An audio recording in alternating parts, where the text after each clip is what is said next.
सिद्धेश्वर महाराज की जय। जो आनंद सत्य प्रकाश विभू आणि आधार नाम रूपास बुद्धी न जाणे आणि जाणे ही त्यास तो अपार शुद्ध परमात्मा।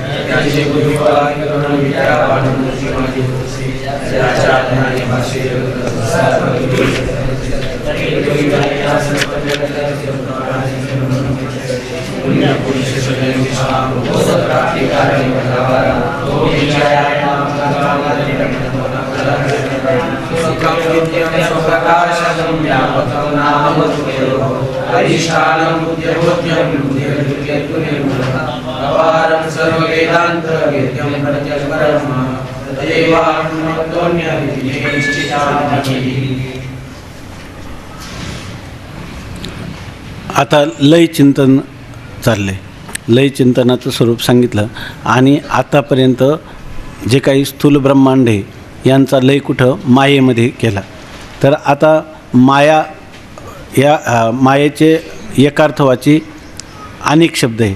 कधी माया, कधी प्रकृती, कधी प्रधान, कधी अज्ञान, कधी अविद्या, कधी शक्ती असे शब्द प्रयोग करतात। सर्वांचा अर्थ एकच आहे, परंतु प्रत्येक शब्द हा अर्थवाही आहे। म्हणजे प्रत्येक शब्दाला जरी त्यांचा अर्थ एक असला तरी त्याच्यातून भाव जो आहे तो वेगळा आहे। तर त्या भावाचं अभिव्यक्ती करणारे प्रत्येक आपल्याला लक्षण सांगतात। प्रधान कधी म्हणतात, तर प्रधान मायेला तेव्हा म्हणतात की प्रलय कालामध्ये सर्व कार्य आपल्यामध्ये लीन करून घेतं, त्याला काय म्हणतात प्रधान। आणि ते स्वरूप कसं उदासीन आहे। दुसरं प्रकृती, प्रकृती म्हणजे प्रलय कालात जे आहे ते प्रधान सर्वांना लीन करतं आणि ज्या वेळेला सृष्टी पुन्हा उत्पन्न करायची त्यावेळेला सृष्टी उत्पन्न करणारं असं जे मायेचं तमोगुणाचं स्वरूप आहे त्याला काय म्हणतात प्रकृती असं म्हणतात।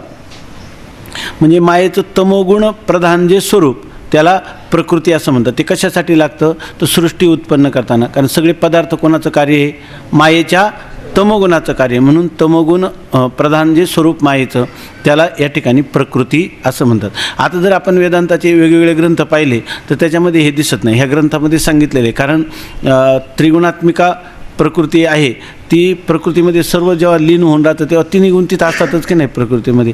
पण तमोगुण प्रधान स्वरूप हे पदार्थाची उत्पत्ती होते, जेव्हा उत्पत्ती होते तेव्हा त्याच्यामध्ये क्रिया नाही होत का, अज्ञान नसतं का, म्हणजे तिन्ही गुण असतातच। पण इथं आपल्याला सांगायचं काय सृष्टी उत्पत्तीच्या वेळेला मायेचा जो तमोगुण आहे तो प्रधान आहे म्हणून त्याला प्रकृती असं म्हणतात। आता माया ज्याप्रमाणे वाचू ना, माया ज्याप्रमाणे इंद्रजाल विद्येने देशकालादी सामग्री वाचून दुर्घट पदार्थाची उत्पत्ती होते त्याप्रमाणे असंग अद्वितीय ब्रह्माच्या ठिकाणी इच्छादी दुर्घट पदार्थांची उत्पत्ती करते म्हणून माया म्हणतात।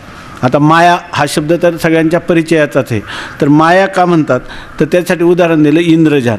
आपण इंद्रजाल किंवा जो गारुडी असतो तो गारुडी किंवा ऐंद्रजालिक म्हणतात त्याला, तर तो काय करतो आता ह्या काळामध्ये तो काय करतो की आपल्याला आता समजा जे पदार्थ आता उपलब्ध नाही म्हणजे आता शेतात बाजरी आलेली का नाही, गहू आहे का आता नाही, आता समजा ह्या काळात येते सगळे ते संकरित पण नाही, तर ते पदार्थ उपलब्ध करून दाखवतो। आता उन्हाळा आहे त्यामुळे आता दृष्टांत पटणार नाही, पण त्याने दिपावळीच्या वेळेला जर आपल्याला एकदम आंब्याचं झाड लगेच ते झाडाला कैऱ्या लागतात, बहार येतो लगेच कैऱ्या लागतात, ते पिकतात आणि लगेच पाड खायला देतो, घे पाड लगेच म्हणतो।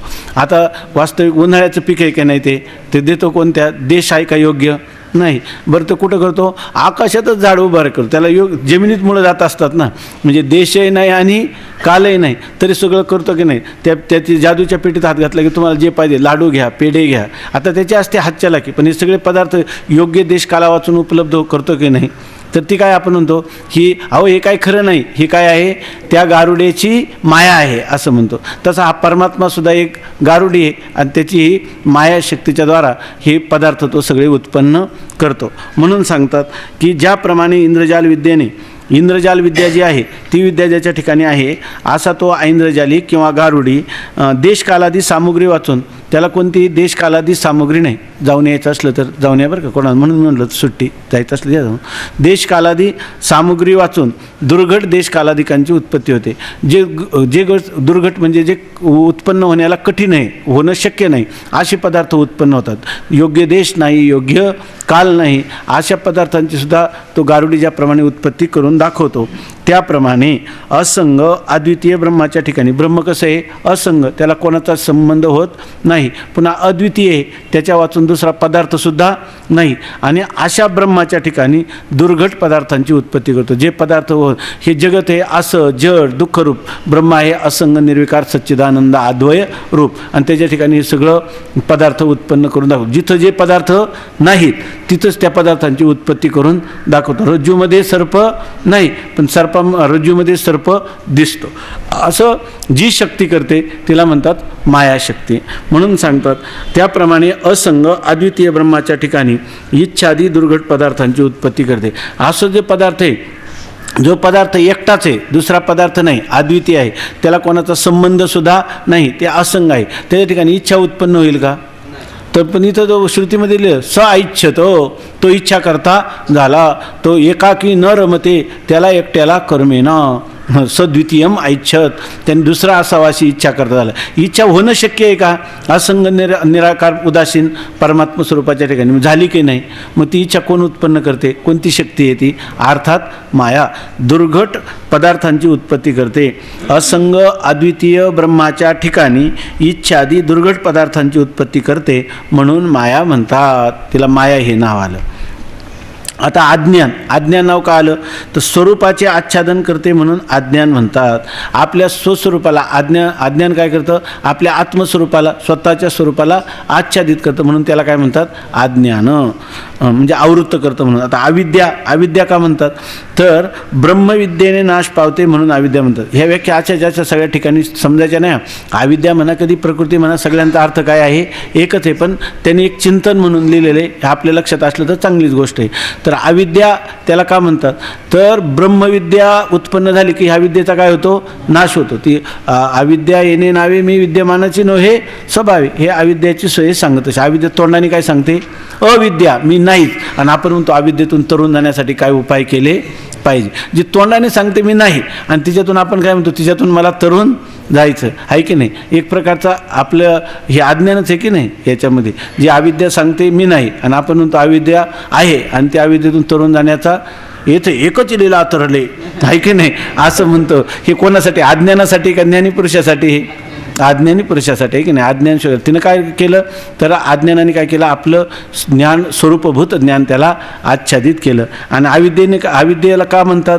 तर ब्रह्मविद्या उत्पन्न झाली, सूर्यप्रकाश आला की अंधकाराचा नाश होतो, ब्रह्मविद्या आली की तिचा नाश होतो, तिला म्हणतात अविद्या. स्वामी महाराज सांगायचे बघा, ते वनस्पती का घी असं असतं ना, त्याचं खाली नाव असतं डालडा. लोक पंक्तीत वाढायला आल्यावर काय म्हणतात? तूप घ्या. आता ते डबा सांगतो की मी तेल आहे वनस्पतीचं, आहे की नाही, आणि हा काय म्हणतो? तूप घ्या. तो म्हणतो तूप घ्या, आहे की नाही, हा द्या म्हणतो, आहे की नाही. असाच व्यवहार आहे की नाही? अविद्या सांगते मी मुळात नाहीच व्हा, आणि हा काय म्हणतो? अविद्या आहे आणि तिचा नाश करायचा. आता शक्ती स्वतंत्र कधीही राहत नसून चैतन्याशी राहते म्हणून शक्ती म्हणतात. शक्ती म्हणजे काय? जिला कधीच स्वातंत्र्य नाही, जी चैतन्याच्या आश्रयावर राहते, स्वतंत्र सत्तावान नाही, म्हणून तिला नाव काय आहे? शक्ती. आता या रीतीने प्रकृत्याधिक प्रधानाचेच भेद आहेत म्हणून प्रधान रूप आहेत. आता त्यांनी हे चिंतन दिलेलं आहे, ही जी नावं दिली ना, सर्वांचा लय कशात करायचा? मायेत. पण मायेची नावं वेगवेगळी आहेत, वेगवेगळी पण वेगवेगळ्या कारणामुळं तिला नाव आलेले आहे. तर म्हणजे सगळ्यांचा लय कुठं होतं? पहिल्यांदा प्रधान. या रीतीने प्रकृत्याधिक प्रधानाचेच भेद आहे. म्हणजे पहिल्यांदा प्रधान सांगितलं ना, मग हे प्रकृती, अज्ञान, अविद्या, शक्ती हे सगळे भेद कोणाचे? प्रधानाचेच भेद आहेत, म्हणून प्रधान रूप आहेत. म्हणून आता हे प्रकृती हे सगळे कोणाचे भेद आहे? प्रधानाचे. म्हणजे त्याचं स्वरूप मूळ काय झालं? प्रधान. आता ब्रह्मांड राहिली का प्रधानच राहिलं? प्रधानच राहिलं. ते प्रधान ब्रह्मचैतन्याची शक्ती आहे, आणि ते प्रधान स्वतंत्र आहे का? ते ब्रह्मचैतन्याची शक्ती आहे, ब्रह्मचैतन्याच्या आश्रयाने राहतं म्हणून ते ब्रह्मचैतन्याची शक्ती आहे. आता प्रधान तरी काय झालं? ब्रह्मचैतन्याची शक्ती झालं. पुरुषाच्या ठिकाणी सामर्थ्यरूप शक्ती जशी पुरुषाहून भिन्न नसते तशी प्रधानरूप शक्ती ब्रह्मचैतन्याहून भिन्न नाही, चैतन्यरूपच आहे. आता पुरुषाच्या ठिकाणी जी सामर्थ्य रूप असणारी शक्ती ते पुरुषाला सोडून आहे का? का पुरुष रूपच आहे? का तिला स्वतंत्र अस्तित्व आहे? मग ती शक्ती कोणाच्या आश्रयाने राहते? पुरुषावर. स्वतंत्र नाही. मग आता त्या शक्तीला शक्ती म्हणायचं का पुरुषच म्हणायचं? ती शक्ती काय झाली? पुरुष रूप झाली, चैतन्य रूप झाली. ब्रह्मचैतन्यावर जर भिन्न नसेल ती शक्ती तर तिला शक्ती म्हणून स्वतंत्र समजायचं का ब्रह्मरूपच समजायचं? ब्रह्मरूपच समजायचं. या रीतीने सर्व अनात्म पदार्थांचा ब्रह्माच्या ठिकाणी लय चिंतन करून ते अद्वितीय ब्रह्म मी आहे असे चिंतन करावे. आता सगळे अनात्म पदार्थ म्हणजे आत्म्याहून इतर सगळे जे पदार्थ आहे त्यांचा जेव्हा परस्परामध्ये लय करत करत गेलो ते प्रधानामध्ये आला, नंतर शक्तीमध्ये आला. शक्ती परमात्म्याच्या आश्रयाने राहते, स्वतंत्र नाही म्हणून त्या शक्तीचा लय कुठे गेला? परमात्मा स्वरूपात. आता किती वस्तू राहिल्या? एकच वस्तू राहिली. कोणती? परमात्मा वस्तू राहिली. सगळे गेले ना आपल्या बुद्धीसमोर. आता येतात दुसरे पदार्थ येतात का? त्यांचा लय झाला? लय झाला. आणि हे लय करताना ज्ञानाने केला का भावनेने केला? भावना कोणावर ठेवली? शास्त्रावर, आहे की नाही? श्रीगुरूवर भावना ठेवून त्याच्याप्रमाणे आपण एक साधन लय चिंतन म्हणून केलं. करता करता आता खाली कोण राहिला? ज्या परमात्म्याचं ज्ञान करून घेण्याचा प्रयत्न केला, झालं नाही. आता त्याचं काय केलं? ध्यान केलं, आहे की नाही? आणि ध्यानाचं स्वरूप काय? लय चिंतन किंवा ह्या लयाचंच ध्यान करत करत आता कोण राहिलं खाली? फक्त परमात्मा. आपल्या वृत्तीवर कोण आहे आता? उघड्या डोळ्यांनी कोण आहे आपल्या वृत्तीसमोर आता? परमात्मा. हा, हे चराचर आघवे जे प्रकृती आत साठवे ते शिनली जेथ विसवे ते परमगती मी. हे चराचर ज्या प्रकृतीमध्ये साठवतं ती विश्रांती पावते ते ठिकाण कोण आहे? मी आहे, म्हणजे परमात्मा रूप आहे. कोणत्या अध्यायातली होई? 9व्या अध्यायात. बरोबर ना? या रीतीने सर्व अनात्म पदार्थांचा ब्रह्माच्या ठिकाणी लय चिंतन करून ते अद्वितीय ब्रह्म मी आहे असे चिंतन करावे. हे जसं ज्ञानाच्या बाबतीत आहे की जिकडं पाहिजे तिकडं काय आहे? सर्वम खल्विदम ब्रह्म. तसं लय चिंतन करणाऱ्या पुरुषाला सर्व काय आहे? आता सर्वम खल्विदम परमात्माच आहे की नाही? दुसरं काय आहे की? म्हणजे भावनेने सुद्धा आपण सगळीकडे परमात्मा पाहू शकतो की नाही? सगळीकडे परमात्म्याचंच दर्शन आपण करू शकतो. आणि ज्ञान झालं तर काय आहे? प्रयत्न वाचून सहजच ते सिद्ध. नाही तर काय करावे लागते?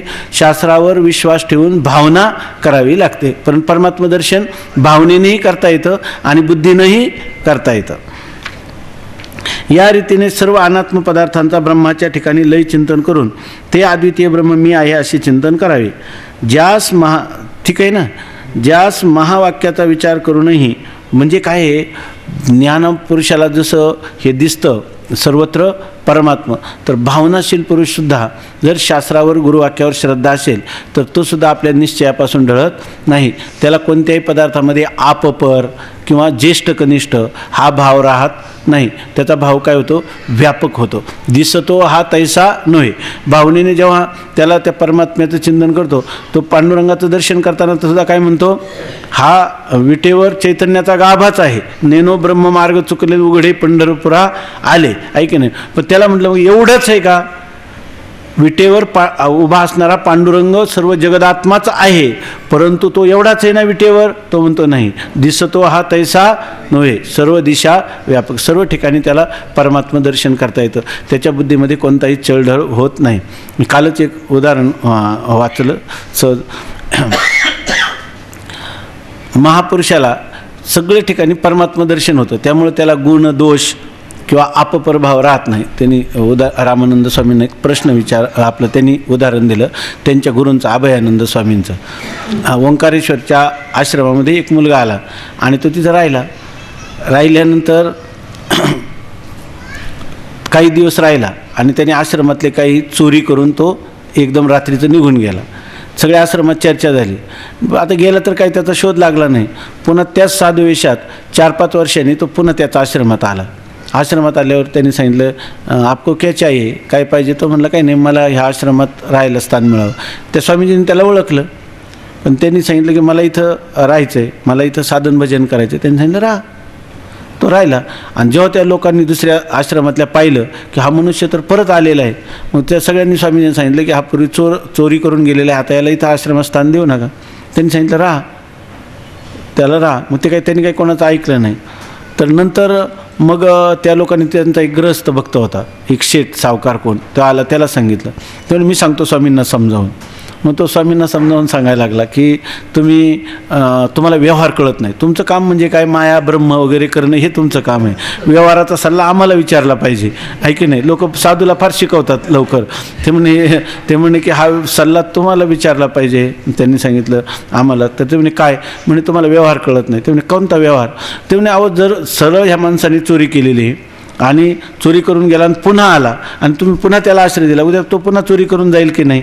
म्हणून त्याला वासो न देयो करिचित, त्याला आश्रमात जागा देऊ नाही. हे सरळ व्यवहार आहे का नाही. त्यांनी सांगितलं म्हणजे माझा व्यवहार चुकला का. म्हणे अरे माझा तर व्यवहार मग अगदीच बरोबर आहे म्हणे. कारण का, म्हणे समजा तुझ्या मुलांनी न विचारता तुझ्या खिशातून पैसे काढून नेले आणि ते तुला कळलं आणि मुलगा संध्याकाळी घरात आला, तर तू काय करशील, त्याला फाशीवर देशील का घरातून हाकलून देशील का समजावून सांगशील आणि परत आपलाच मुलगा म्हणून घरात ठेवशील, घरातच ठेवशील का नाही. फरक एवढाच आहे का तुला एक मुलगा आहे आणि मला जास्त मुलं आहेत म्हणे, आहे की नाही. व्यवहार कुठं चुकला म्हटले, त्याच्यामध्ये व्यवहार काही चुकला. आणि त्याला नंतर म्हटले का रे, समजा जर त्याला शिक्षा द्यायची झाली, समजा राग आला, तर त्यांनी काय महापुरुषांची वाक्य ते म्हणे, समजा आकाशाला एखाद्याचा राग आला आणि सांगितलं का आकाश मी याला आता फेकूनच देणार, तर तो कुठं फेकून देणार, आकाशातच फेकून देणार ना. तसं याला आश्रय कोण आहे, मीच आहे. हे जे महापुरुष आहे ज्यांना भावनेने किंवा शुद्ध बुद्धीच्या द्वारा ज्याला आत्मतत्वाचा साक्षात्कार झाला, त्यांना अपपर भाव आहे का, नाही. सर्वत्र व्यापक आहे, सर्व ठिकाणी परमात्माच आहे. विठ्ठल जळी स्थळी भरायला, म्हणजे लयचिन्ह जरी आपल्याला आपल्या संप्रदायामध्ये विशेष आहे ही गोष्ट. बाकीच्या संप्रदाय समजा तत्त्वज्ञानाची गोष्ट सोडून द्या, पण भावना करताना आपल्याकडे एक लोक इष्टदैवताच्या साक्षात्कारापर्यंत जास्त जातात, तीच मजल आहे. परंतु आपल्याकडे तसं नाही. परमात्मा सर्व ठिकाणी दिसला पाहिजे. आपल्या म्हणजे जे वैष्णव संप्रदाय आहेत, जे वेदाचं मर्म अनुसरणारे आहेत, ज्यांना वेदांताचा अधिष्ठान आहे, ते लोक तिथपर्यंत थांबत नाही.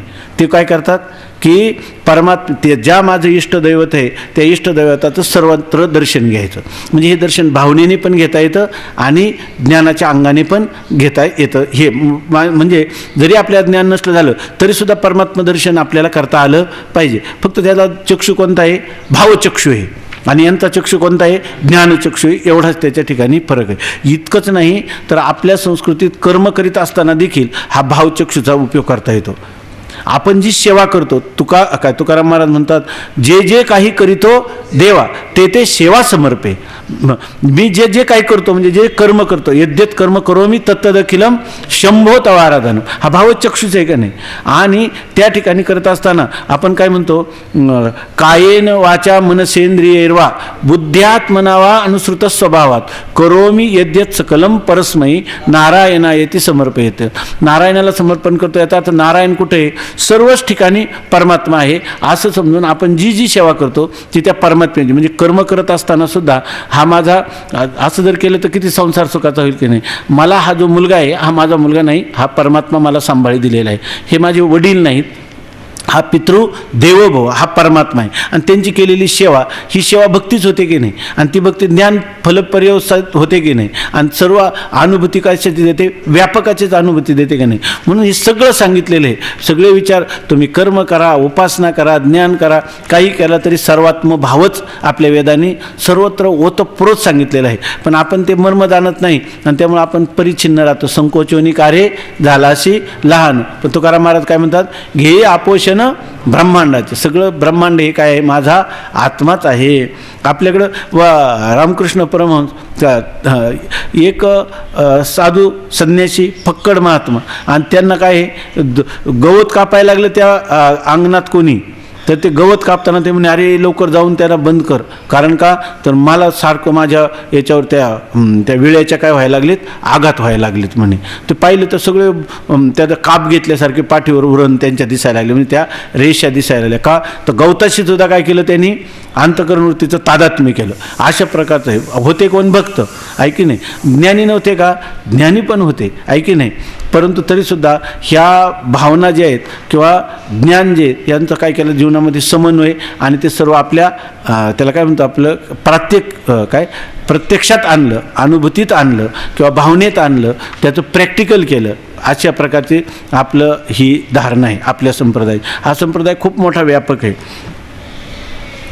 आता म्हणतात हे कोणाचं चाललं हे सर्व. आता काय राहिलं अवशिष्ट फक्त शक्ती ज्याच्या आश्रयाने राहते तो परमात्मा अर्थात ब्रह्मचैतन्यच अवशिष्ट राहिलं. बरं हे तर करणं सोपं आहे की नाही? नाही दुसरं तर हे करणं सोपं आहे की नाही? हे तरी केलं पाहिजे आहे की नाही? आणि असं केलं तरी माणसाला झळक लागते ना. सगळं बाकीचे विचार आपोआप थांबत जेव्हा केवळ चैतन्यच खाली अवशिष्ट राहतं हेच याचं चिंतन करता करता सविकल्प समाधी जोपर्यंत आपल्याला वाटतं की ब्रह्म राहिलं पण हे कोण जाणतं आहे? मी जाणतो आहे की नाही? म्हणजे मी एक थोडासा आहेच की नाही तिथं? मी एक आणि ब्रह्म आहे द्वैत आहेत की नाही? हळूहळू हे चिंतन मी राहतो तो मीला पाहायला दुसरा कोणता पदार्थच नाही. कारण खाली राहिलेलं काय बुद्धीनं पाहायला मी बुद्धी आहे का आता तिथं? बुद्धी तर एक अंतःकरणवृत्ती हे तर कार्य होतं अपंचीकृत पंच ते मी केव्हाच लय करून टाकले. आता तिनं कुठं विचार करायला राहिले? खाली जे राहिले ते त्याचा विचार करायला कोण आहे? त्याला विचार करायला दुसरं साधन नाही. आणि जे साधन आहे ते साधन आता त्याच्यामध्ये काय झालेलं आहे? लय झालेलं आहे. आणि दुसऱ्या साधनाशिवाय मी तू असं चिंतन होईल का? ब्रह्म एक आणि मी एक. मग खाली कोण राहील? आवाजची अशा प्रकारची स्वरूप स्थितीच अवशिष्ट राहील. म्हणजे हळूहळू त्याला निर्विकल्प समाधी होईल. चिंतने तद्रूपता. आणि निर्विकल्प समाधीमध्ये कोण अवशिष्ट आहे? परमात्माच आहे. बरं तत्वमसी महावाक्य ऐकलेलं आहेच. एकदा ऐकलं का दोनदा ऐकलंय? दोनदा ऐकलंय का 7-8 महिन्यापासून दररोजच ऐकतोय? आता त्याला ऐकायची गरज आहे का? गरज काय होती? प्रतिबंध होता, चित्ताची एकाग्रता नव्हती. त्यामुळे तत्वाची अभिव्यक्ती वृत्तीवर झाली नव्हती, निश्चय होत नव्हता. आता साक्षात निश्चय व्हायचा का? अनुभवच झाला आहे. निर्विकल्प समाधी झाली. आता तो म्हणतो ह्या निर्विकल्प समाधीमध्ये बुद्धी स्थिर झाल्यावर असे. आणि जेव्हा बुद्धी स्थिर नाही त्यावेळेस हे सगळं जगत प्रपंच हा विक्षेप दिसत आहे. परंतु दिसत असला तर ते काय आहे? जेव्हा बुद्धी एकाग्र होते अधिष्ठानात लीन होते तेव्हा काय? निर्विक्षिप्त स्थिती. आणि जेव्हा बुद्धीचं उत्थान होतं तेव्हा हे विक्षेप आहे. परंतु बुद्धी खरी आहे का हा प्रपंच खरा आहे? विक्षेप खरा आहे का? सर्व विक्षेप म्हणजेच बुद्धी का? विक्षेप म्हणजेच जीव का? तो आत्मस्वरूपाच्या ठिकाणी नाहीच आहे. म्हणजे केवळ आत्मस्वरूपच आहे. आता त्याला जागा असताना सुद्धा काय आहे? समाधीच आहे की नाही? झोपला तरी निद्रा समाधी स्थिती. आणि समाधी लागली तर खास स्वारी आगई आहे की नाही? मग त्याच्या जीवनामध्ये आता कोणती शंका आहे का? तर तो मशी महावाक्य ऐकलेले आहेत. प्रतिबंधामुळं निश्चय होत नव्हता. प्रतिबंध निवृत्ती लय चिंतनाने झाली. तर आणि समजा तत्वमसी महावाक्य ऐकलं नसेल तर आता त्याला फक्त काय म्हणावं लागेल? ही जी निर्विकल्प स्थिती अनुभवली तेच तुझं वास्तव स्वरूप आहे. आणि ते एवढंच नसून ते काय समाधी कालापासून नसून तिन्ही कालामध्ये तिन्ही सर्व देशामध्ये सर्व वस्तूमध्ये तूच तू आहे तत्वमसी. आता ऐकल्याबरोबर आता त्याला पण अनुभव घ्यायचा का काही वेगळा? प्रतिबंध आहेत का काही? का झाला निश्चय त्याचा? तत्वमसी आई शिवानी एक वेळ पडता कानी अविद्या निद्रा गेली पळवणी तत्क्षणी जागीन नला. अशा प्रकारची स्थिती. म्हणून आपण आपल्या जीवनामध्ये काही नाही झालं ना तर हेच संकल्प करीत राहावं. हो नाही तर नाही हो. पण कधी होईल कसं ते कसे गोड अभंग आहेत. काय ते अभंग आहेत? कै ऐशी दशा येईल माझ्या अंगा चित्त पांडुरंगा झुरतसे नाठवणी देह पायाचे चिंतन अवसान ते क्षण नाही मधी. काय? कै ऐसा पात्र होईल लाभाशी नेनो ऋषिकेशी तुष्ट येईल. तुका म्हणे धन्य मानिन संचित घेईन ते नित्य प्रेम सुख. असं किंवा दुसरं एक आहे आयशे भाग्य कैला हाता होईन अवघे देखे जन ब्रह्मरूप मग तया सुखा अंत नाही पार आनंदेश. नुसत्या कल्पना करीत जावं. ह्या कल्पना ज्या आहेत ना कल्पनेतून काढणाऱ्या आहेत आणि दुसऱ्या कल्पना वाढवून दुःखाच्या गर्तेत टाकणाऱ्या आहे. म्हणून हे कालच आपण चिंतन केलं हा सगळा काय आहे? संवादी भ्रम आहे. परंतु हा संवादी भ्रम आपल्याला वस्तूची प्राप्ती करणार आहे म्हणून याला भ्रमसुद्धा म्हणू नये. अशा प्रकारचा निर्भ्रम करणारा आहे. म्हणून काय म्हणायचं? कै ऐशे भाग्य लाहता होईन अवघे देखे जन ब्रह्मरूप मग तया सुखा अंत नाही पार आनंदे सागर हेलावती. शांती क्षमा दया मूर्तिमंत अंगी परावृत्त संगी कामादिका भक्ती नवविधा भाव शुद्धवरी अलंकारावरी मुकुटमणी. तुका म्हणे माझी पुरवी वासना कोण नारायणा तुझविना. अजून दुसरा एक अभंग आहे फार गोड आहे. काय? हा तो तर आहेच, काय मी उद्धार पावेन. इथं हे याच्या सगळ्या संकल्पना कळून चुकल्यात याला, कसं कसं करायचं, तसं व्हावं अशी मागणी. दुसरं एक आहे, जाणोनी नेनते करी माझे मन, तुझी प्रेम खुन दावनिया, मग मी व्यवहारी असेन वर्तत, जेवी जळात पद्मपत्र, ऐकोनी नायके निंदा स्तुती कानी, जैसा का उन्मनी योगी राज, देखोनी न देखे प्रपंच हा दृष्टी, स्वप्नीची या सृष्टी चेल्या जीवी, तुका म्हणे आईशे झालिया वाचून, करणे तो सीन वाटत असे. म्हणून ह्या प्रार्थना करीत जाव्या. ह्या प्रार्थना केली तर ह्या प्रार्थनेतच असं बल आहे. कालच कोणी तुम्ही सांगितलं का की हे करण्याचं, काल मला कोणीतरी सांगितलं की हे जे प्रार्थना आहे त्याच्यामध्ये एक आज्ञा आहे, एक अनुज्ञा आहे, एक अभ्यर्थना आहे आणि एक प्रार्थना आहे म्हणे. तर ह्या प्रार्थनेमध्ये इतकं बल आहे की मनुष्याला अभिप्रेत असणारी इच्छा पूर्ण झाल्याशिवाय राहत नाही. अहो, प्रार्थना न करता, देवाची प्रार्थना न करता, देवाने आपल्याला एवढं दिलं असलेलं विसरून, मी दे आहे, देह संबंधी माझे आहेत, ऐकी नाही, विषयात सुख आहे, ह्या सगळ्या कल्पना करता करता किती जन्म झाले, व्यवस्थित चाललंय का नाही आपलं, अनात्म पदार्थाची नातं जोडून व्यवस्थित चाललंय की नाही, बरोबर आहे की नाही, केवळ ह्या कल्पनेने. आणि कल्पनेचा अधिष्ठान परमात्मा, त्याला शरण जाऊन जर कल्पना केल्या तर आपण कुठं जाऊ, अधिष्ठानात सोडून दुसरं कुठं जाऊ का, आहे की नाही. व्यासाचा मागोवा घेतो माऊली म्हणतात, आणि भाष्यकारा ते वाट पुसतो. मी जरी अयोग्य असलो पण असे जर मी प्रार्थना केली, असे जर संकल्प केले तर मी जाईन, कुठं जाईन, पण अनात्म पदार्थाकडे जाईल का आत्म्यामध्ये माझी वृत्ती स्थिर होईल, आत्मस्वरूपाच्या. म्हणून प्रार्थनेचं बल आहे. आपल्या संप्रदायामध्ये सर्वात मोठं जर काय असेल आपल्याजवळ बल जर कोणतं असेल तर प्रार्थना. बघा, सगळ्या संतांचे अभंग जे आहेत तर ते सगळ्या प्रार्थनापूरक अभंग खूप आहे. देवाची विनवणी करणारे, प्रेम कलह करणारे, देवाशी संबंध, त्याला काय म्हणतो, देवाशी संवाद करणारे, अशा प्रकारचे अभंग. ह्याचा आपल्या प्रार्थना, माणसाला एखादा अभंग आवडला ना की हा प्रार्थना रूपेने, असंच आपल्याला वाटतं की देवाशी संवाद करावा, तर तीच प्रार्थना आपली दररोजची झाली पाहिजे. म्हणजे कोणी करतं म्हणून नाही, आपल्याला भावली आणि त्याचा अर्थ आपल्याला अनुकूल आहे असं वाटलं तर ती प्रार्थना दिवसातून 108 वेळा म्हणावी. जसं आपण रामकृष्ण हरी जप करतो, तरीसुद्धा त्या शब्दात काय आहे, ते मंत्ररूप आहे सगळं वाङ्मय, तरीसुद्धा माणसाला त्याचं अनुभूती येईल. आता सांगतात की ज्यास महावाक्याचा विचार करूनही, आता हे लयचिंतन कोणासाठी चालले हे सांगतात. ज्यास महावाक्याचा विचार करूनही बुद्धिमांद्यादी प्रतिबंधाने ब्रह्माचे आत्मत्वाने अपरोक्ष ज्ञान होत नाही, त्यास हे लयचिंतन रूप ध्यान सांगितले आहे. आता हे कोणासाठी आहे, की ज्यांनी महावाक्याचा विचार एकदा नाही केला, अनेक वेळा करण्याचा प्रयत्न केला, इतकं नाही जीवाची बाजी लावली. नाही तर तुम्ही म्हणाल की झालं आता लय चिंतनाचं सांगितलं, हे जरा बरं दिसतंय. काय माणसाला आहे ना, बुद्धीला जास्त श्रम देण्यापेक्षा एक आसनात बसायचं, डोळे झाकायचे, 2 मिनिट डोळे करायचे, हे बरं वाटतं. म्हणजे याच्यामध्ये आणि काही केलं असं पण वाटतं. याच्यासाठी इतक्या लांब आलं ना, ऐकलं गेलं, काही झालंही नाही, काही फुकटतं नाही गेलं ना, ऐके नाही, इकडतं इहमचं नास्ती, काय परत्रमचं न लभ्यत, परमचं न लभ्यते.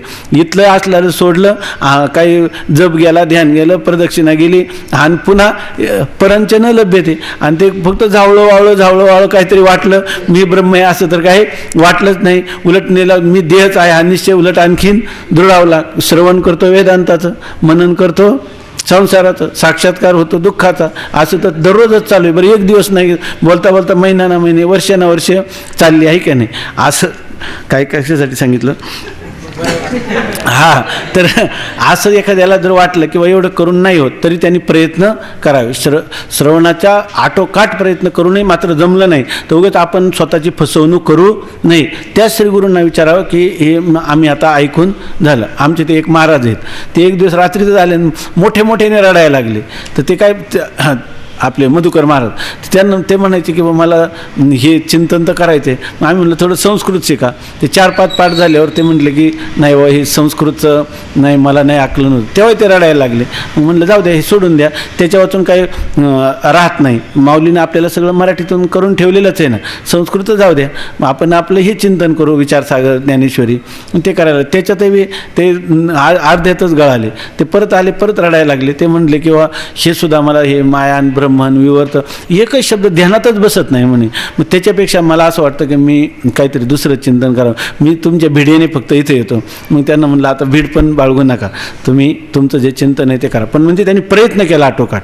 या वयामध्ये जेवढा करायचा तेवढा प्रयत्न केला, नाही जमत त्याला कोण काय करणार. त्याला मार्ग शास्त्राने ज्या अर्थी सांगितलं त्या अर्थी तो मार्ग त्यांना सांगितला पाहिजे. तसं हा काय म्हणतो की मी सगळं ऐकलं, प्रयत्न केला, पण त्याला फलीभूतता येत नाही. कारण माझं लक्षात आलं की कोणते का होईना दोष माझ्या बुद्धिमांद्य असो, कुतर्क असो, विपर्य दुराग्रह असो किंवा काय विषयासक्ती असो, काहीतरी असलं तरी मी प्रयत्न हे दोष निराकरण करीत श्रवण करण्याचे प्रयत्न करतो, तरी पण होत नाही. आणि आता मला असं झालं की माझ्याच्याने हे होणारच नाही. याच्या व्यतिरिक्त काही मार्ग शास्त्राने सांगितलं का, तर तो मार्ग याला सांगतात लयचिंतनाचा मार्ग सांगतात. आणि तो कसा सांगतात की ज्यास महावाक्याचा विचार करूनही बुद्धिमांद्यादी प्रतिबंधाने, म्हणजे त्याच्या ठिकाणी बुद्धीची मंदता आहे. किती जरी सांगितलं तर बुद्धीवर ते आरूढच होत नाही. त्यातनी बराच विचार काल मी कुठेतरी वाचला, माझ्या लक्षात नाही. बुद्धिमांद्य शब्दाचा अर्थ किंवा बुद्धी तीक्ष्ण नसणं एवढाच त्यांनी अर्थ सांगितला नाही. स्थूल बुद्धी असणं एवढाच बुद्धिमांद्य शब्दाचा अर्थ नाही. तर ती सदोषता, आणखी त्या बुद्धीमध्ये अपावित्र्य असणं हे पण त्याचं म्हणजे पापवासना असणं किंवा चांचल्य असणं, हे सगळ्यांनाच बुद्धिमांद्यामध्ये समावेश करावा असं काल कुठेतरी मी चिंतन वाचलं. तर ते सांगतात ज्यास महावाक्याचा विचार करूनही बुद्धिमांद्यादी प्रतिबंधाने ब्रह्माचे आत्मत्वाने अपरोक्ष होत नाही. बुद्धिमांद्यादी म्हणजे बुद्धिमांद्य आहे, विषयासक्ती आहे, विपर्य दुराग्रह आहे, आणि काय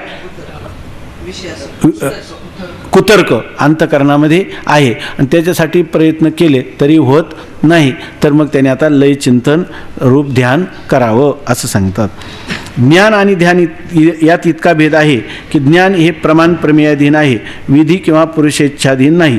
ध्यान मात्र विधी, विश्वास, पुरुषेच्छा आणि अनुष्ठानाचा आग्रह याच्या अधीन आहे. ह्या सगळ्या गोष्टी आपण जर समजावून घेतल्या आणि जर आपल्याला आत्ताच ह्या गोष्टी जर निश्चित कळल्या, म्हणजे आपल्याला भले आपण कोणत्या अधिकारात हे असलो तरी आपल्या अधिकारांवर काय साधन केलं पाहिजे, कसं केलं पाहिजे हे आपल्या लक्षात येतं.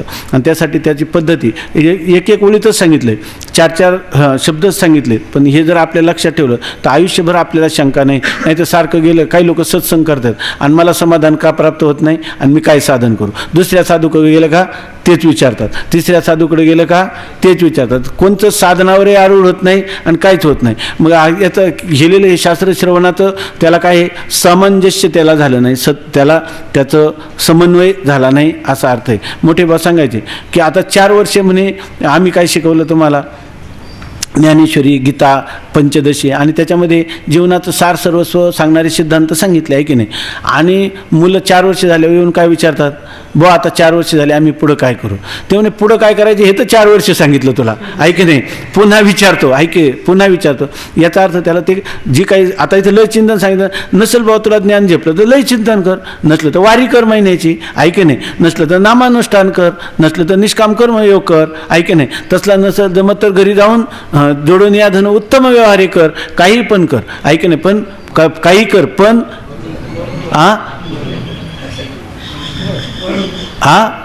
मरू नको, आहे की नाही. फक्त मरू नको, गळफास लावून घेऊ नको, आहे की नाही. त्याच्यामध्ये मरू नको फक्त असं सांगतात. तर आता हे सांगतात ज्ञान आणि ध्यान यात काय भेद आहे हे सांगतात. ज्ञान आणि ध्यान यात इतका भेद आहे की ज्ञान हे प्रमाण प्रमेयाधीन आहे. ज्ञान व्हायचं म्हणलं की माणसाला योग्य प्रमाणाने झालं पाहिजे आणि जी प्रमेय वस्तू आहे ती असली पाहिजे. प्रमाणाच्या द्वारा त्या प्रमेय वस्तूचा संबंध झाला की जे होतं ते ज्ञान. म्हणजे ज्ञान हे काही कर्त्याच्या अधीन नाही. प्रमाण असलं, समजा नेत्र प्रमाण आहे आणि वर काय आहे चंद्र आहे, तर त्या प्रमाणाने चंद्राचा संबंध झाला की आता ज्ञान झालं. आता हा चंद्र आहे याच्याविषयी आपल्याला संशय राहील का, हा चंद्र नसून सूर्य आहे असं होईल का. कारण ज्ञान आपल्या हातात नाही, ते प्रमाण प्रमेयाच्या अधीन आहे, ऐकी नाही. आपल्याला मला वाटतं गेलं असेल किंवा येईल कुठं, इथंच दिलं आहे का, हां झालं इथंच आहे. ज्ञान हे प्रमाण प्रमेयाधीन आहे, विधी किंवा पुरुषेच्छाधीन नाही. ते याच्यामध्ये कोणता विधी, सकाळी उठावं, स्नान करावं आणि मग पद्मासन घालावं असं काही नाही. या ठिकाणी विधी आहे का, काही ज्ञानाला विधी पण नाही. बरं पुरुषाची इच्छा आहे का, जर त्याला वाटलं प्रमाण आणि प्रमेयाचा संबंध झाला आणि तो म्हणला तरीसुद्धा मी ज्ञान करून घेणार नाही, आता ते होऊन गेलं. पुढं सांगणार ते उदाहरण. तो मनुष्य कोणती ते गणपतीच्या दिवसातली कोणती तिथी, चतुर्दशी, भाद्रपद शुद्ध चतुर्थी, म्हणजे तिला कोणती चतुर्थी म्हणतात, गणेश जयंती का, भाद्रपद शुद्ध चतुर्थी म्हणजे गणपती बसतात त्या दिवशी ना. तर तो एक मुलगा आईनं त्याला सांगितलं की आज चंद्राचं दर्शन घ्यायचं नाही, कारण चंद्राचं दर्शन घेतल्यावर काय होतं, आळ येतात वर्षभर. म्हणून कायमचं लक्षात ठेवायचं की चतुर्थीला चंद्राचं दर्शन करायचं नाही, हे लक्षात ठेवायचं. हे माणूस लक्षात ठेवला आता, पण हे मिथ्या हे नाही लक्षात ठेवणार आहे की नाही. सगळं सिद्धांत जाते हे लक्षात ठेवेल. तर त्यांनी सांगितलं की चतुर्थीच्या दिवसाचा चंद्र पाहायचा नाही. त्या मुलाला म्हटलं पण आई एखाद्या वेळी माझी नजर गेली. आईनं सांगितलं छत्री घेऊन जा. छत्री घेऊन गेला आणि छत्री घेऊन गेल्या माणसाला असे लहान मुलाचा असा स्वभाव आहे, करू नको म्हटलं का त्याला वाटतं का करायचं. त्याला सांगितलं ना बिडी पिऊ नको, वडील त्याच्याकडे बिडी प्यायला देतात ते पेटून आणायला, आणि त्याला म्हणतो तू नको पिवा. त्याला तो वडील पिताना मला नको म्हणतात, म्हणजे नेमकं काय आहे याच्यात आहे की नाही, त्याला जिज्ञासा निर्माण होते. तसं त्या मुलाला वाटलं किंवा आपल्याला नाही म्हणते आई छत्री घेऊन जा, तर मग आता तो असा वर पाहायला लागला. छत्रीनंतर काही दिसणार नाही, त्याला होतं छत्रीला एक छिद्र, आणि छिद्रातून नेमकी त्याच्या नेत्र काय आहे प्रमाण, आणि ते चंद्र होता आकाशात, त्यांचा झाला संबंध. तो म्हणला आता चंद्र मुळीच पाहणार नाही. ज्ञान होऊन गेलं का नाही त्याला. आता ज्ञान हे काय प्रमाण प्रमेयाधीन आहे, ते वस्तुतंत्र आहे, ते कर्त्याच्या अधीन नाही. आता सांगतात ज्ञान आणि ध्यान यात इतका भेद आहे की ज्ञान ही प्रमाण प्रमेयाधीन आहे, विधी किंवा पुरुष इच्छा अधीन नाही. बरोबर आहे ना. आता ध्यान आणि ज्ञानातला फरक सांगायचा ना, हे झालं ज्ञानाचं. आता ध्यान कसं आहे, ध्यान मात्र विधी, विश्वास, पुरुषेच्छा आणि अनुष्ठानाचा आग्रह यांच्या अधीन आहे. आता ध्यान करायचं म्हटलं की ध्यानाला 4 गोष्टी लागतात. ध्यान करणं म्हणजे काय, पुरुषाची इच्छा असली पाहिजे. किती जरी सांगितलं तुम्हाला जर ध्यान करायचंच नसलं, पुरुषाची इच्छाच नसली तर ध्यान होईल का. ध्यान करायला त्याची काय असली पाहिजे, इच्छा असली पाहिजे. इच्छा नसली तर ध्यान होणार नाही. पुन्हा काय त्याचे स्वामी महाराज विनोदाने सांगायचे, कधी स्वामी महाराज म्हणे एक तो काय म्हणतात, तो बासरी वाजवणारा असतो त्याला काय म्हणतात, एक बासरी वादक होता, सनई वाजवणारा. तर त्या सनई वाजवणारा इतका तो हे होता की त्याच्या आकाशवाणीवर त्याचा ते सनई लागायचे. मग त्याने अनेक लोकांचा तो गुरु होता, पण त्याला वाटलं की ही परंपरा आपल्या मुलांनी टिकवावी, म्हणून त्या मुलाला तो म्हटला की तू सनई शिक. मुलगा 12 वर्षाचा झाला पण त्याचं ऐकायचंच नाही. एक दिवस त्याला आला राग, त्यांनी बसला छातीवर, खाली पाडलं आणि सनई खुपसली त्याच्या तोंडात, आणि म्हणलं आता तर वाजवशील की नाही. त्यांनी सांगितलं पप्पा सनई तुम्ही फक्त तोंडात खुपसण्यापर्यंत तुमच्या हातात आहे, पण फुकावं लागेल की नाही, ते फुंकण्याचं कोणाचं आहे, माझं. म्हणजे ध्यान करायचं झालं तर त्याला काय पाहिजे, पुरुष इच्छा पाहिजे. दुसरं गोष्ट काय आहे, विधी पाहिजे. विधी म्हणजे कसंही ध्यान करून चालत नाही. रात्री यांनीच प्रश्न विचारला होता ना ध्यानाचा, तर ते ध्यानामध्ये विधी पाहिजे. तुम्ही उठले तसेच बसले असं नाही, त्याला हातपाय तोंड तरी धुतलं पाहिजे, स्नान केलं पाहिजे, शांत मन करून शुचौदेशे प्रतिष्ठाप्य स्थिरमासनम आत्मनः नात्युच्छ्रितम नातिनीचम चैलाजिन कुशोत्तरम. अशा प्रकारचं काहीतरी दररोज त्या ध्यानाचं एक वेगळं आसन असावं, त्याच्यावर बसावं, चांगल्या प्रकारे स्थिर मांडी घालून बसावं. अशा प्रकारचं त्याला काय आहे, विधी आहे, आणि विधीपूर्वक करावं लागतं. नाही मन मानेल तसं करून चालत नाही. निधिध्यासन मात्र चालतं. हा नियम कोणाला आहे, ध्यान करणारा. आणि निधिध्यासन कधी करावं त्यांनी विचारलं, ते म्हणे जेवण कधी करावं, भूक लागेल तेव्हा. आपले इथे एक महात्मे होते, आता गेल्या वर्षी गेले, इथं फार मोठे आपले फक्कड मस्तीत राहणारे महात्मा होते. गेल्या वर्षी त्यांनी देह सोडला. तर ते असे करायचे, त्यांच्याजवळ पीठ मळून त्यांची आई ठेवलेलं असायचं. आणि मग त्यांना आता आई झोपलेली असली किंवा आई दुसरीकडे राहायची, ते दुसरीकडे राहायचे. आई येऊन त्यांना स्वयंपाक द्यायचे. म्हणजे माझं आता मनच नाही, मी कशाला खाईल म्हणायचे, आणि शिळं तर मी खात नाही म्हणे. मग ते रात्री 2 वाजता उठायचे, भूक लागली का उठले की स्वयंपाक करायचे. दुपारी 3 वाजता. त्यांचा कधी मरेपर्यंत जेवणाचा वेळ नव्हता, कारण ते म्हणायचे आपण वेदांती आहे, खावं कधी, जेव्हा भूक लागेल तेव्हा खावं, आहे की नाही. निधिध्यासन कधी करावं, जेव्हा अनात्माकार वृत्ती होईल, मी देह वाटेल, मी सुखी दुःखी वाटेल, मी जन्म मरण धर्मवान वाटेल, त्यावेळेला दुःख होईल की नाही. मग त्यावेळेला लगेच अनात्माकार वृत्ती झाल्याशिवाय दुःख होणार नाही. मग वृत्ती काय करायची, अनात्माकार. विपरीत भावना झाली का लगेच काय करायचं, अनात्माकार वृत्ती झाली का काय करायचं, आत्माकार वृत्ती करायची. किती वेळ करायची, जेव्हा जेव्हा अनात्माकार होईल तेव्हा तेव्हा आत्माकार व्हायची. जेव्हा जेव्हा मनुष्याला निधिध्यासन कधी करायचं, भूक लागेल तेव्हा काय करायचं, जेवण. आणि जेव्हा अनात्माकार वृत्ती होईल तेव्हा काय करायचं, निधिध्यास, आत्माकार वृत्ती करायची. मग त्याला तुम्ही झोपलेले आहेत का, पडलेले आहेत का, चालत आहेत, काही बंधन आहे का त्याला, त्याला विधी आहे का काही? निधिध्यासाला विधी नाही. पण तुम्ही आधी ऐकलंय ना, श्रवण केलंय, आता त्याचं माहीत आहे म्हणून. पण ज्याला निधिध्यासनात्मक ध्यान घडू शकत नाही त्यांनी कोणतं ध्यान करावं? हे लयरूप चिंतन किंवा परमात्म्याचं ध्यान करावं. हे करताना विधीपूर्वक करावं. पुन्हा त्या ठिकाणी विश्वास असला पाहिजे. नाही तर ते काय म्हणतं, का हो तुम्ही बरेच दिवस झाले हे करता, पंढरपूरची वारी करता, दर्शन घेता का घेता, बरं प्रदक्षिणा करता, सत्संग करता, किती वर्षापासून? 35 वर्षापासून. तुम्हाला काही त्याच्यातून लाभ काय झाला सांगा ना. मग आम्ही पण तिकडं प्रवृत्त होत. तुम्ही खरं सांगू का, मला काहीच उपयोग झाला नाही याचा. बरं का, मला पहिल्यापासून विश्वासही नव्हता, करायचंही नव्हतं, पण उगीच भिडेने जोडीदारांच्या केलं, पण उपयोग काही झाला नाही. कारण का, हे ज्या वारीचं फल मिळतं ते विश्वासाच्या आधी नाही, आहे की नाही? विश्वासच नाही. विश्वास हो फलदायिका. वैद्यावर, ज्योतिषावर, मंत्रावर याच्यावर काय असावा लागतो? विश्वास असावा लागतो. विश्वास नसला तर फल मिळत नाही. म्हणून इथं विधी पण पाहिजे, विश्वास पण पाहिजे, पुरुषाची इच्छा पण पाहिजे. ध्यान करायचं म्हणजे एवढ्या गोष्टी पाहिजे. ह्या गोष्टी घेऊनच आपण ध्यान केलं तर ते काय होईल? लवकर फल देणारं होईल.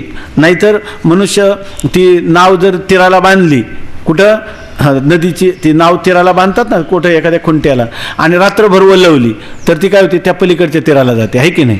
का जागेवरच राहते.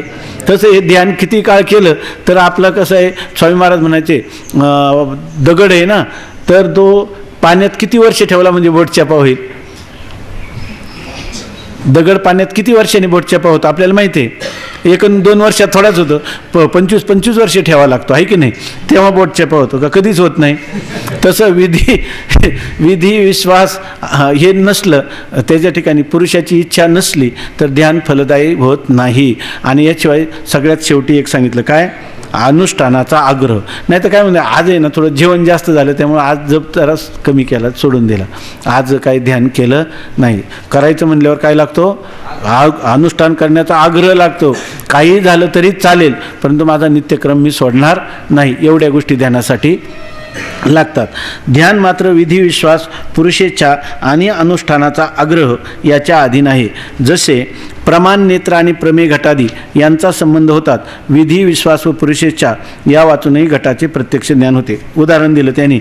ज्ञानाचं कसं आहे, आपल्यासमोर घट आहे म्हणजे मडका आहे आणि आपल्याला डोळे आहेत, डोळ्याचा आणि घटाचा संबंध झाला. आता याला काय विधी आहे का? अहो उभं राहिल्यावर नाही होत, त्याला शांतपणाने बसा, नाही का नाही, असा विधी. नंतर तुम्ही ह्या नेत्राचा आणि डोळ्याचा संबंध करा, रामकृष्ण हरी म्हणित करा, आहे की नाही? असं काही आहे का त्याला? तरी तुम्हाला घटाचं ज्ञान होतंच की नाही? बरं, त्याच्यावर विश्वास असला पाहिजे की या ठिकाणी हा घटच आहे. कसं घटाचं ज्ञानच होऊन जातं. ज्ञानामध्ये विधी लागत नाही, विश्वास लागत नाही, अनुष्ठानाचा आग्रह लागत नाही. ते ज्ञान हे काय आहे? कर्तृ तंत्र नाहीच आहे. ते काय आहे? वस्तू तंत्र आहे. ते कशाच्या अधीन आहे? प्रमाण प्रमेयाच्या अधीन आहे. नेत्र प्रमाण आणि प्रमेय घटादी संबंध यांचा संबंध होतात. विधी विश्वास व पुरुषेच्छा या वाचूनही घटाचे प्रत्यक्ष ज्ञान होते.